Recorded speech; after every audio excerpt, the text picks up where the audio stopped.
আজকের গল্পটি এমন একটি সময়ে যখন জম্বি ভাইরাস পুরো দুনিয়ায় ছড়িয়ে পড়েছিল আর মানুষদের স্থান জম্বিতে নিয়ে নিয়েছিল, কিন্তু এখনো একটি আশা রয়েছে যা পুরো পৃথিবীর মানুষ সভ্যতাকে বাঁচাতে পারে। সিনেমার শুরুতেই আমাদেরকে একটি মেয়েকে দেখানো হয় যার নাম হলো মেলিনি। মেলিনি একটি বদ্ধ ঘরে বন্দী ছিল।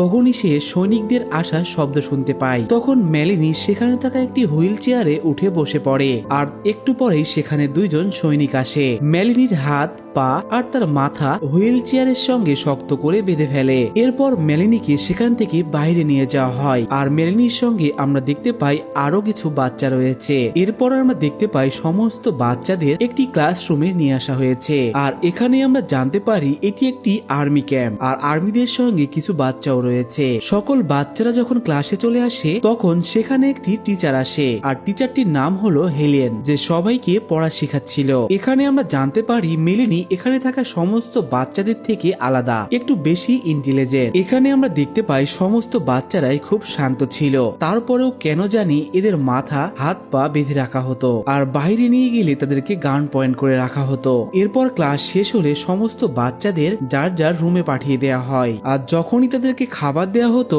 সেখানে জীবন্ত পোকা ছিল আর বাচ্চারাও সেটি খুব মজা করে খেত। পরের দিনের ক্লাসে আমরা দেখতে পাই সমস্ত বাচ্চারা নিজ নিজের কাহিনী লিখছিল। তখন হেলেন তাদেরকে বলে কে প্রথমে তার গল্পটি শোনাবে। মেলিনি প্রথম তার হাত তোলে আর সে তার গল্প শোনাতে শুরু করে দেয়। হেলেনের মেলিনির কাহিনী খুব ভালো লাগে। এখানে হেলেন মেলিনিকে সবচাইতে বেশি ভালোবাসতো কারণ সে একটু বেশি স্পেশাল। গল্প শোনার পর হেলেন মেলিনির কাছে যায় আর তার মাথায় হাত বুলিয়ে দেয় আর তখনই সেখানে সার্জেন্ট পার্ক চলে আসে আর হেলেনকে বলে তুমি মেলিনের মুখে স্পর্শ করেছো। তখন হেলেন বলে আমি শুধুমাত্র তার মাথায় হাত দিয়েছি। তখন সার্জেন্ট পার্ক হেলেনকে বলে দেখো এটা কতটা ভয়ানক। এরপর সার্জেন্ট পার্ক তার হাত পরিষ্কার করে আর একটি বাচ্চার মুখের সামনে রাখে। আসলে একটি স্পেশাল ক্রিম তার হাতে লাগিয়েছিল যেন মানুষের স্মেল বাচ্চাদের নাকে না যায়। মুহূর্তের মধ্যেই সেই বাচ্চাটি অস্বাভাবিক আচরণ করতে থাকে। সে নিজের দাঁত দিয়ে শব্দ করতে থাকে। দেখে যেন মনে হচ্ছিল সে সার্জেন্ট পার্ককে আক্রমণ করতে চায় আর সেই বাচ্চাটি মুহূর্তের মধ্যেই অনেক এগ্রেসিভ হয়ে যায় আর তার সঙ্গে সঙ্গে ক্লাসের সমস্ত বাচ্চারাই এমন আচরণ করতে থাকে।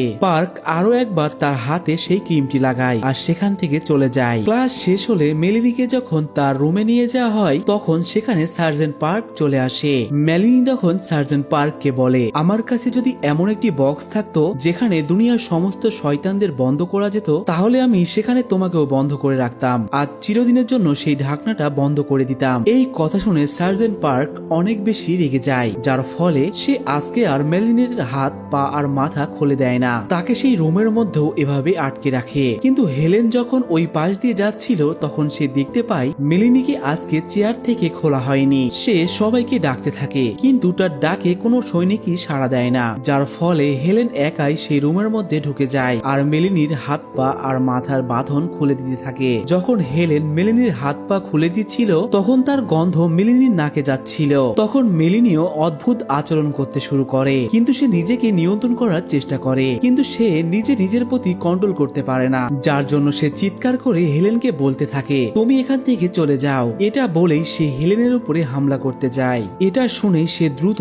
সেখান থেকে বের হয়ে যায় আর তার সঙ্গে থাকা সেই ক্রিমটি সে তার হাত আর মুখে লাগিয়ে নেয় যাতে করে মেলিনি হেলেনের গন্ধ না পেতে পারে আর সে শান্ত হয়ে যায়। পরের দিন সকালে আরো একবার সার্জেন্ট পার্ক মেলিনির কেবিনে আসে আর সে তাকে এবার ক্লাসরুমে না নিয়ে গিয়ে বাইরে নিয়ে চলে আসে আর বাইরে এসে আমরা দেখতে পাই লোহার বড় বড় তার কাটা দিয়ে ব্যারিকেড দেওয়া আছে আর তারের ওই পাশে অনেক জম্বি রয়েছে আর সেই জম্বিগুলোর উপরে আর্মিরা প্রতিনিয়ত গুলি করতে থাকে। আসলে এটা তখনকার সময় যেখানে পুরো পৃথিবীতে প্যারাসিটিক ফাঙ্গাস ছড়িয়ে পড়েছে আর এই প্যারাসিটিক ফাঙ্গাসের কারণে মানুষ জম্বিতে পরিণত হয়েছে, যার ফলে এই মানুষদের ভেতরে আর চিন্তা ভাবনা করার আর কোনো শক্তি নেই। আর যখনই এই জম্বিরা কোনো মানুষকে কামড় দেয় তখনই সেই মানুষও জম্বিতে পরিণত হয়ে যায়। এরপর মেলিনিকে একটি ল্যাবের ভিতরে নিয়ে যাওয়া হয়। সেখানে মেলিনি দেখতে পায় একটি বোতলের ভেতরে একটি বাচ্চার মগজ রাখা হয়েছে আর সেই বোতলের উপরে লেখা ছিল নাম্বার 13। আসলে এটি একটি বাচ্চা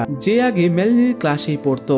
এখানে মেলিনি বুঝতে পারে এই বাচ্চার ব্রেন এই ল্যাবে পরীক্ষা করা হয়েছে, তার মানে সেই বাচ্চাটি আর এই পৃথিবীতে বেঁচে নেই। এখানে ডক্টর ক্যারোলাইন আর তার অ্যাসিস্ট্যান্ট রয়েছিল। সে মেলিনিকে ঘুমের ইনজেকশন দিয়ে দেয়। যখনই ডক্টররা মেলিনির ব্রেনের অপারেশন করতে যাবে তখনই সেখানে হেলেন চলে আসে। হেলেন সেখানে থাকা একটি সিলিন্ডার তুলে নেয় আর এই অপারেশন করতে না করে দেয়। ডক্টর হেলেনকে অনেক বেশি বোঝানোর চেষ্টা করে কিন্তু তাতেও কোনো লাভ হয় না। হেলেন কোনো কথাই শুনতে রাজি না। এখানে ডক্টর হেলেনকে তার কথাই ফাঁসিয়ে নেয়। তখনই সেখানে দুইজন সৈনিক চলে আসে। এখানে ডক্টর হেলেনকে বলে, তুমি যা ভাবছো তা আমি 1000 বার ভেবেছি, আর আমি এখানে ভ্যাকসিন তৈরি করছি যা মানুষদের জন্য খুবই দরকার। এরপর সেখান থেকে হেলেনকে নিয়ে যাওয়া হয় আর তখনই বাইরে থেকে কিছু জম্বি এসে এই পুরো এলাকায় হামলা করে আর ডক্টরের যে অ্যাসিস্ট্যান্ট ছিল তাকেও একটি জম্বি এসে কামড় দিয়ে দেয়, যার ফলে সেও এখন জম্বিতে পরিণত হয়ে যায়। ডক্টর এখান থেকে পালিয়ে চলে যায় কিন্তু মেলিনি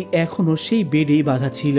কিন্তু ডক্টরের সেই অ্যাসিস্ট্যান্ট যে কিনা এখন জম্বিতে পরিণত হয়েছে, তো সে মেলিনিকে দেখতে পায় না। আসলে কোনো জম্বি তখনই সে মানুষকে খুঁজে পায় যখন সে মানুষের গন্ধ তার নাকে যায়। কিন্তু মেলিনিও এই জম্বিদের মধ্যেই একজন, ফলে মানুষের শরীরের গন্ধ মেলিনির শরীর থেকে সেই জম্বিটি পায় না, যার ফলেই সেই জম্বি মেলিনিকে দেখতে পায় না। মেলিনি কোনোভাবে সেখান থেকে পালিয়ে চলে আসে। কিন্তু মেলিনি যখন বাইরে আসে সে দেখতে পায় চারিদিকে জম্বিরা আক্রমণ করছে আর সমস্ত সৈনিকদের উপরে হামলা করছে আর সৈনিকরাও সেই জম্বিদের উপরে গুলি করছে। তখনই মেলিনি হেলেনকে দেখতে পায় যাকে দুজন সৈনিক ধরে নিয়ে আসছিল। যখন হেলেন তাদের থেকে মুক্ত হওয়ার চেষ্টা করছিল তখন সৈনিকরা তার উপরে আক্রমণ করে বসে।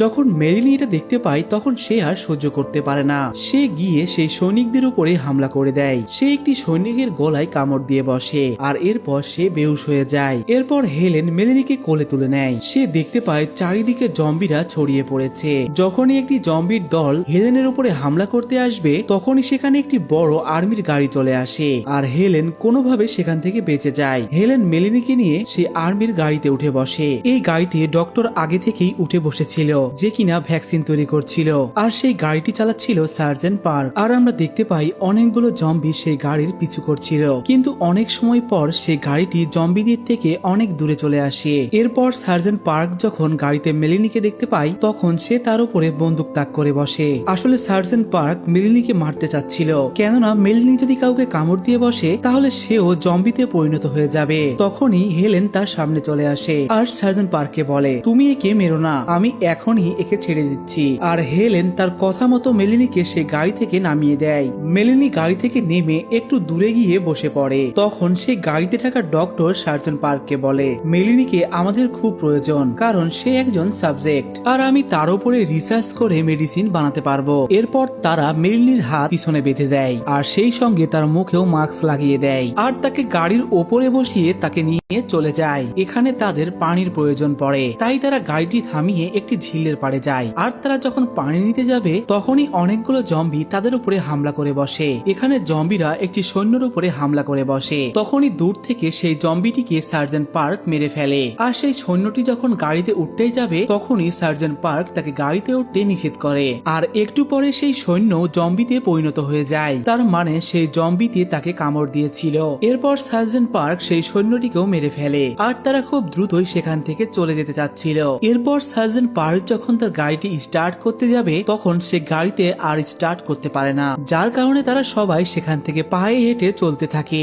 এরপর তারা সবাই লন্ডনে চলে আসে। এখানে আসার পর তাদের সবার খাবারের প্রয়োজন হয়। এরপর সার্জেন্ট পার্ক যখন দূরবীন দিয়ে দোকানের দিকে দেখতে থাকে তখন সে দেখতে পায় অনেকগুলো জম্বি দোকানগুলো ঘিরে রয়েছে আর সেই জম্বিগুলো একদম পজেস অবস্থায় ছিল। তারা একটুও নড়াচড়া করছিল না, তার মানে তারা দাঁড়িয়ে থেকেই ঘুমাচ্ছিল। তখন সার্জেন্ট পার্ক সেখানে থাকা সবাইকে বলে, আমরা আমাদের বডিতে ক্রিম লাগাবো যেন আমাদের শরীরের গন্ধ সেই জম্বিগুলো না পায়। এমনকি আমরা সেখানে একে অপরের সঙ্গে কথাও বলবো না, পায়ের কোনো শব্দও করব না, তবেই আমরা কোনো বিপদ ছাড়াই সেই দোকানগুলোতে পৌঁছাতে পারবো আর আমরা খাবার পাবো। এরপর তারা সবাই মিলে খুব সাবধানতার সাথে সেই জম্বিগুলোর ভেতর দিয়ে যেতে থাকে। এরপর তারা সবাই মিলে একটি বিল্ডিং এ চলে আসে, যে বিল্ডিংটা পুরোপুরি ফাঁকা ছিল। এখানে আসার পর মেলিনিকে একটি জায়গায় বেঁধে রাখা হয় আর তার সামনে ডক্টর বসেছিল। মেলিনি ডক্টরকে বলে, আমি কে, কোথা থেকে এসেছি? তখন ডক্টর মেলিনিকে বলে, এই দুনিয়ায় যখন পুরোপুরি ভাবে জম্বি ভাইরাস ছড়িয়ে পড়েছিল তখন যে মহিলাগুলো প্রেগনেন্ট ছিল তাদের থেকেই তোমাদের মতো বাচ্চারা জন্ম নিয়েছিল। তার মানে তোমরা হলো জম্বিদের সেকেন্ড জেনারেশন। তোমাদের মধ্যে চিন্তা ভাবনা করার শক্তি ছিল, এমনকি তোমরা প্রকৃতির সঙ্গেও খাপ খাইয়ে নিতে পারতে। আর তুমি তুমি এখন আমার শেষ ভরসা, তোমাকে দিয়েই আমি ভ্যাকসিন তৈরি করতে পারবো, যেন এই প্যারাসাইট ফাঙ্গালস এই পুরো দুনিয়াকে শেষ করে ফেলছে। আমি এই পুরো দুনিয়াকে তার হাত থেকে বাঁচাবো। এরপর তারা সবাই মিলে সেখানেই ঘুমিয়ে পড়ে। পরের দিন সকালে তারা সবাই এখান থেকে বের হতে চাচ্ছিল, কিন্তু তারা বাইরে খেয়াল করে বাইরে অনেকগুলো জম্বি চলে এসেছে আর তারা সবাই স্লিপিং মুডে রয়েছে। তখন মেলিনি তাদেরকে বলে, আমি নিচে যাচ্ছি, আমি সবাইকে রাস্তা থেকে সরিয়ে ফেলতে পারবো। তখন ডক্টর তাদেরকে বলে, আমরা যদি একে নিচে পাঠাই তাহলে আর কখনোই সে ফিরে আসবে না, কেননা তার কাছে ফিরে আসার আর কোনো কারণ নেই। তখন মেলিনি তাদেরকে বলে, আমি আবারও ফিরে আসব, কারণ আমিও তোমাদের মতো একজন হতে চাই। মেলিনি নিচে যায় আর নিচে গেলে সে একটি কুকুরকে পায় আর সে ওই কুকুরকে নিচে সমস্ত জম্বির মাঝে নিয়ে আসে আর সেই কুকুরের গন্ধে একজন জম্বি জেগে যায়। এরপর মেলিনি সেই কুকুরকে নিচে ছেড়ে দেয় আর আস্তে আস্তে সমস্ত জম্বিরা কুকুরের গন্ধ পেয়ে জেগে ওঠে আর সেই কুকুরের পিছু করতে শুরু করে দেয়, যার ফলে সমস্ত রাস্তা সাফ হয়ে যায়। এরপর তারা সবাই মিলে আবারও সামনে এগোতে থাকে আর সামনে আসার পর তারা অনেকগুলো জম্বি ডেড বডি দেখতে পায় আর সেই জম্বিদের বডি থেকে অনেকগুলো শিকড় বেরিয়েছে আর শিকড়গুলো পুরো একটি বিল্ডিং কেই ঘিরে ফেলেছে। তখন ডক্টর বলে, এটি প্যারাসাইট ফাঙ্গালসের আরো একটি স্টেজ।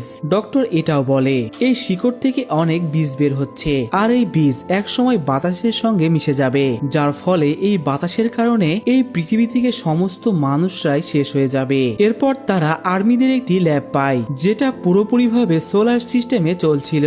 এরপর তারা সবাই মিলে সেই ল্যাবের ভেতরেই আশ্রয় নেয় আর এখানে আসার পর তাদের এখন সবারই খাবারের প্রয়োজন। তাই সার্জেন্ট পার্কের সঙ্গে যে বাচ্চা আরো একটি সৈনিক ছিল সে বলে, আমি খাবারের ব্যবস্থা করে নিয়ে আসছি, আর এরপর সে ল্যাব থেকে বাইরে বের হয়ে চলে যায়। এখানে মেলিনিরও অনেক ক্ষুধা পায়। তখন মেলিনি সবাইকে বলে, আমি তোমাদের গন্ধ পাচ্ছি, আমারও খাবারের প্রয়োজন। তাই তারা সবাই মিলে মেলিনিকে সেখান থেকে মুক্ত করে দেয়। মেলিনি কিছু একটা শিকার করে খেয়ে ফেলে, তখনই সে কিছু শব্দ শুনতে পায়। এরপর মেলিনি একটি বাড়ির ভেতরে যায় আর সেই বাড়ির একটি ঘরের মধ্যে মেলিনির মতোই অনেকগুলো বাচ্চা রয়েছে। সেই বাচ্চাগুলোদের মধ্যে একটি বাচ্চা সবাইকে ইশারা করে আর তার ইশারা পেয়ে সমস্ত বাচ্চারা সেখান থেকে চলে যেতে শুরু করে। এখানে মেলিনি বুঝতে পারে যে এই সৈন্যটি তাদের জন্য খাবারের ব্যবস্থা করতে গিয়েছে, এই বাচ্চাগুলো তাকেই হামলা করতে যাচ্ছে। তাই মেলিনি দ্রুত সেই ল্যাবে চলে আসে আর সার্জেন্ট পার্ক আর হেলেনকে বলে, এখানে আমার মতোই অনেকগুলো বাচ্চা রয়েছে, তারা আমাদের সেই সঙ্গীকে মারতে যাচ্ছে। অন্যদিকে আমরা সেই সৈন্যকে দেখতে পাই যে খাবারের ব্যবস্থা করতে গিয়েছিল। আমরা দেখতে পাই সে একটি স্টোরের সামনে কিছু খাবারের ক্যান পায়। এরপর সে যখন স্টোরের ভেতরে যায় সেখানে সে অনেকগুলো বাচ্চাকে দেখতে পায় আর সেই বাচ্চাগুলো সেই সৈন্যটিকে এখানে মেরে ফেলে। আর একটু পরে সেখানে মেলিনি, সার্জেন্ট পার্ক আর হেলেন চলে আসে। এরা বুঝতে পারে তাদের সঙ্গীকে এই বাচ্চারা জালে ফাঁসিয়ে মেরে ফেলেছে। তখন মেলিনি বলে, আমাদেরকেও এখানে জালে আটকানো হয়েছে। এরপর তারা সবাই যখন বাইরে বের হয় তারা দেখতে পায় বাইরে সমস্ত বাচ্চাগুলোই দাঁড়িয়ে ছিল যারা তাদের সঙ্গীটিকে মেরেছে। তখন মেলিনি সার্জেন্টকে গুলি চালাতে নিষেধ করে। এরপর মেলিনি সেই বাচ্চাগুলোর মাঝখানে চলে যায় আর এই বাচ্চাগুলোর মধ্যে একজন লিডার রয়েছে যার হাতে বেসবলের ব্যাট রয়েছে। এরপর মেলিনি তার সঙ্গে লড়াই করতে শুরু করে। সে চালাকি করে তার হাতের যে হ্যান্ডকাপ ছিল সেটি সেই লিডারের হাতে লাগিয়ে দেয়। এরপর তার বেসবলের ব্যাট দিয়েই তাকে মেরে ফেলে। এরপর সেখানে থাকা সমস্ত বাচ্চারা মেলিনিকে দেখে ভয় পায়। এখানে মেলিনি সার্জেন্ট পার্ক আর হেলেনকে বাঁচিয়ে নেয়। এরপর তারা তিনজনে সেই ল্যাবের ভেতরে চলে আসে। এখানে এসে তারা দেখতে পায় ডক্টর তার মুখে একটি মাস্ক পরে আছে আর সে চারিদিকে নেশার গ্যাস ছড়িয়ে দিয়েছে, যার ফলে তারা তিনজনেই এখানে অজ্ঞান হয়ে যায়। ডক্টর এখানে যে কোনো ভাবে মেলিনির ব্রেন আর স্পাইন বের করতে চাচ্ছিল যেন সে মেডিসিন তৈরি করতে পারে, কিন্তু মেলিনি প্রথম থেকেই জেগেছিল, সে অজ্ঞান হয়নি। তাই সে ডক্টরকে বলে, আমি তোমার চাইতেও বেশি বুদ্ধিমান, তুমি যদি আমার সঙ্গে চালাকি করার চেষ্টা করো তাহলে আমি তোমাকে কামড় দিয়ে দেব, তখন তুমিও জম্বি হয়ে যাবে। তখন ডক্টর মেলিনিকে বলে, আমি তোমার সাহায্যে ভ্যাকসিন তৈরি করতে পারবো, তুমি কি চাও তোমার এত প্রিয় শিক্ষক যে তোমাকে এত বেশি ভালোবাসে সে সামনে গিয়ে জম্বিতে পরিণত হয়ে যায়? তখন মেলিনি বলে, না আমি এটা চাই না। তখন ডক্টর বলে, তাহলে তোমাকে বলিদান দিতে হবে। এরপর মেলিনি পুরোপুরি ভাবে প্রস্তুত হয়ে যায়। তখন মেলিনি ডক্টরকে বলে, আমি কি জীবিত? তখন ডক্টর বলে, হ্যাঁ তোমরা সবাই জীবিত। তখন মেলিনি বুঝে যায় এই দুনিয়ার ভবিষ্যতের জেনারেশন তার মতোই হবে, কারণ মানুষ তো আস্তে আস্তে সবাই মারা যাচ্ছে। সেই সঙ্গে ফাঙ্গালসের নেক্সট স্টেজ যেটা খুব দ্রুত বাতাসের সঙ্গে ছড়িয়ে পড়বে, যার ফলে সমস্ত মানুষেরাই তো মারা যাবে, যার ফলে সে আবারও নিজেকে স্যাক্রিফাইস করতে চেয়েও করতে চায় না। এরপর মেলিনি ডক্টরকে বলে, তুমি ভেতরেই থাকো, তাহলে তুমি সুরক্ষিত থাকবে। এরপর মেলিনি নিজেই একা একা সেইখান থেকে বের হয়ে যায়, কিন্তু ডক্টর এখানে মেলিনির পিছু করতে শুরু করে। আর একটু যাবার পরে সেই বাচ্চাগুলো ডক্টরকে ঘিরে ফেলে আর তারা এখানে সেই ডক্টরকে মেরে ফেলে। এরপর মেলিনি সেই জায়গাতে চলে যায় যেখানে জম্বিদের ডেড বডি থেকে অনেকগুলো শিকড় বের হয়েছিল, আর সেই শিকড় থেকে যে বীজগুলো বের হবে সেই বীজ বাতাসে মিশে গিয়ে সমস্ত মানুষকেই মেরে ফেলবে। তাই মেলিনি এখানে এসে সেই শিকড়গুলোতে আগুন লাগিয়ে দেয়। তখনই সার্জেন্ট পার্ক সেখানে চলে আসে। তখন মেলিনি সার্জেন্টকে বলে, তুমি ল্যাব থেকে কেন বের হয়েছো? আমি সেই ল্যাবের দরজাটি এয়ার টাইট লক করেছিলাম। তখন সার্জেন্ট বলে, আমি তোমাকে খুঁজতেই এখানে এসেছি, কিন্তু মেলিনি এখানে সবকিছু জ্বালিয়ে দিয়েছে, যার ফলে বাতাস দ্রুত দূষিত হতে শুরু করেছে। আর সার্জেন্টও এখানে আস্তে আস্তে সেই বাতাসের নিঃশ্বাস নিয়ে জম্বিতে পরিণত হতে শুরু করে। তাই মেলিনিকে সে তার গানটি দিয়ে দেয় আর বলে, আমি মানুষই মরতে চাই। আর সে মেলিনিকে তাকে শুট করতে রিকোয়েস্ট করে। মেলিনিও তার কথায় রাজি হয়ে যায় আর সে সার্জেন্টকে শুট করে মেরে ফেলে। অন্যদিকে আমরা ল্যাবের ভেতরে হেলেনকে দেখতে পাই। এখানে তার জ্ঞান ফিরে এসেছে। সে বাইরের অবস্থা দেখে অনেক অবাক হয়ে যায়। পরের দিন সকালে মেলিনি সমস্ত বাচ্চাকে সেখানে নিয়ে আসে, যারা সেকেন্ড জেনারেশন হবে। আর এই সমস্ত বাচ্চাদের মেলিনি কন্ট্রোল করছে। আসলে এরা আগে মানুষের সঙ্গে কখনোই কথা বলেনি, যার ফলে তারা কোনো ভাষাই বুঝতে পারে না। তাই হেলেন সেই ল্যাবের ভেতর থেকেই এই সমস্ত বাচ্চাদের শিক্ষা দিতে শুরু করে, যেভাবে সে প্রথমে মেলিনিদের শিক্ষা দিচ্ছিল, যেন এই বাচ্চারা আস্তে আস্তে মানুষদের মতো কথা বলতে পারে, চলতে পারে এবং সভ্যতার মাঝে ফিরে আসতে পারে। আর এই সঙ্গে সঙ্গে আজকের এই সিনেমাটি এখানে শেষ হয়ে যায়। সো ভিউয়ার্স, কেমন লাগলো আমাদের আজকের সিনেমার এক্সপ্লেন তা অবশ্যই আমাদের কমেন্ট করে জানাতে ভুলবেন।